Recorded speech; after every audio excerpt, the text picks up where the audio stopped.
everyone, how you're doing. This is my review of Luther, the Fallen Son. This film being directed by Jamie Payne, who's also worked on 2005's Child of Mine.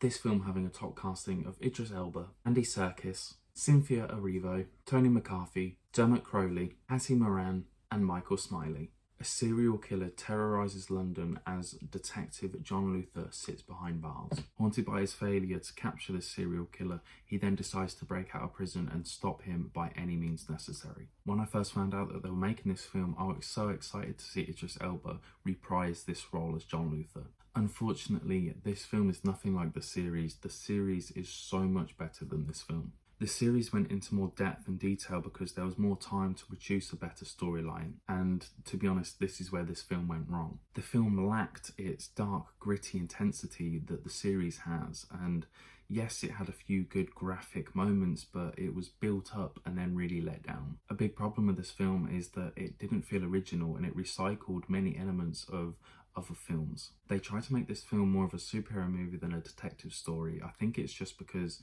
that's all people want to watch these days. There's a scene that Idris Elba's Luther is looking at his trench coat like he's Batman in the Batcave looking at his Batsuit about to patrol the city. Then it cuts straight to a scene where he's standing on a rooftop looking over the city like he's not the hero we deserve but the hero we need.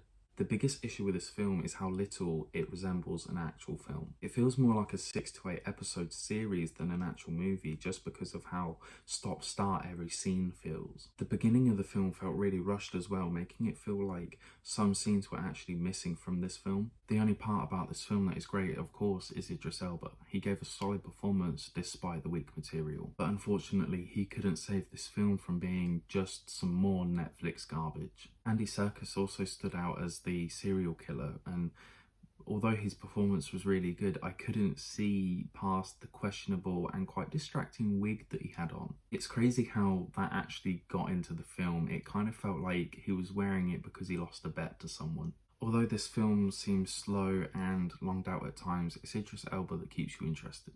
But if you genuinely enjoyed this film, then you will enjoy the series so much more. But that's just my thoughts and feelings about it. If you've seen it, let me know what you thought about it in the comments below. And I want to thank you all so much for watching. Please be sure to leave a like and subscribe. It really helps me out. So until next time, take care.